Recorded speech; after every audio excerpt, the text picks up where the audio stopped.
Thanks to everyone who have subscribed. If you have not, please do. And thanks for coming out here. I really appreciate you. Lagos state government officially threatens DJ Switch. This is very terrible. I mean, very, very terrible. That the government of Nigeria will officially threaten somebody for exposing genocides going on in our country. We all know that Nigerian youths, up until on the 20th of October 2020, when the Lekki massacre occurred and all happened, Nigerian youth has been out for over 10 days, close to 11 days when that happened. And guess what? The federal government of Nigeria pretended like they had no clue of what was going on. On that fateful day, October the 20th, 2020, in Lekki, precisely at the toll gate, Nigerian youth gathered singing the national anthem, who have been clamoring and crying out for better governance after, shouting about police brutality. And Buhari seemed to say that, okay, the SARS has been disbanded. But guess what? The same thing he said in 2017, 2018, 2019, 2020, once beaten, twice shy is a common adage we all know. Nigerian youth says, no, you have to show us emphatically that this is what it is. You have to give us a proof. And so Nigerian youth gathered again in the cry outs to say, we are tired of bad governance. Guess what? Soldiers who should be in the barracks only come out when there is war, came into civilian territory. Who called them in? We're not aware. Initially, Nigerian army raised quickly gave an official statement saying that they never left their barrack. They were never there. I don't understand how they lie in broad daylight, thinking nobody will see. Aside that, the second official statement was that all the pictures you are seeing is Photoshop. We never got there. Oh, really? Then the governor of Lagos State was put on a hot seat when CNN, interviewed him unannounced. He was on a hot seat. He had to say, yes, the Nigerian army was there. And they actually shot at protesters and 2 people died.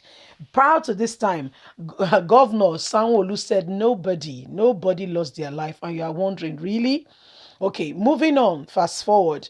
Nigerian army quickly released another statement saying, yes, they were there, but they were invited by Sanwo-Olu, trying to indict him, that is the one that invited them, for telling the world that they were actually there on ground. If it was 1972, they would get away with this because it's your word against their word. 1982, they would get away with it. Even 1995, they would have gotten away with it. But today, it is the 21st century. And the truth of the matter is, if other nations of the world really wants to know what happened in Lekki the other day, all they need to do is reverse back to their satellite and pinpoint to what happened. When Osama bin Laden was picked up by Americans, he was in his cocoon wherever he was hiding.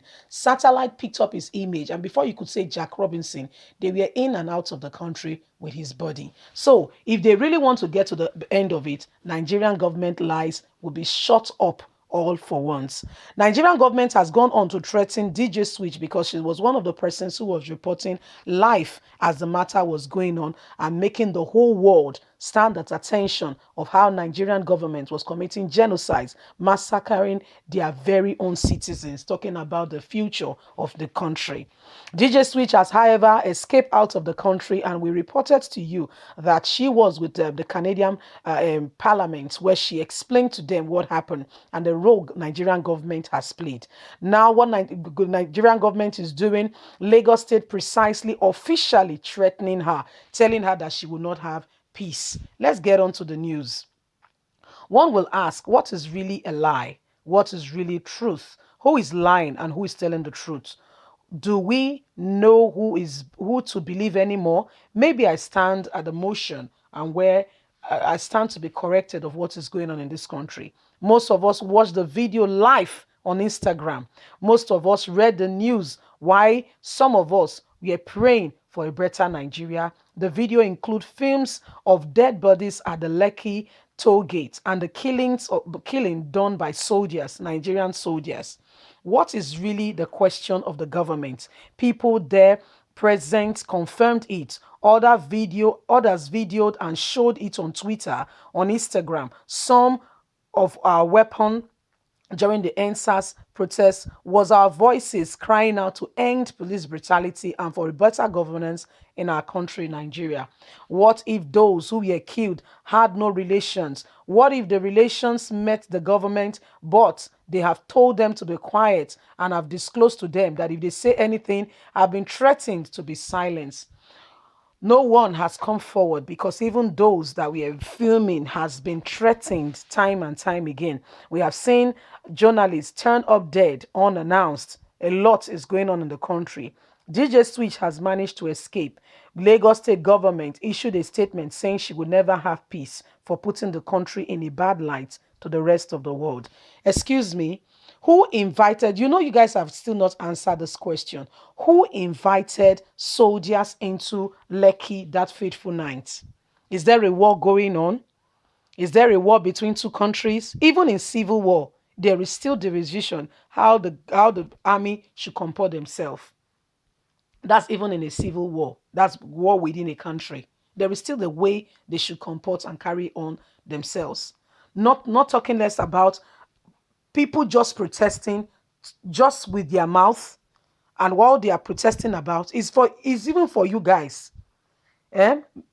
Security agencies, their salaries are nothing to talk nothing to mention about, apart from the generals and those whom Buhari has favored in one way or the other. We are crying that they should be betterly looked after so that they can carry out their duties being comfortable, that their families, that they have enough to look after themselves. And guess what did they do? What did they do? They go on to take orders that will not only bite them in the back, but as also indict Nigerians. And that's why we are saying you better be careful, because the decision you guys have made or are making to stay on the wrong side is not helping. It's not helping you guys at all. Don't forget that you are in this country and your children will be part and parcel of bad governance. That road that is a death trap, guess what? It does not have anybody's name written on it. If God does not protect, it could be anybody's turn tomorrow. That school that is not well equipped, that there are no teachers, is where your child will go to, uneducated, not properly, like half baked, and cannot stand up to the rest of their counterparts in the other nations of the world. That health system that is not good is where your wife will go to trying to have a child, and guess what, die in the process, because there is no doctor to carry out a simple process like an appendix or a C-section. So there are a lot of things to mention, but a few that are wrong in this country, that the youths are crying for better governance. And guess what? The government is not ready for change. Leave us a comment. God bless you. Bye for now.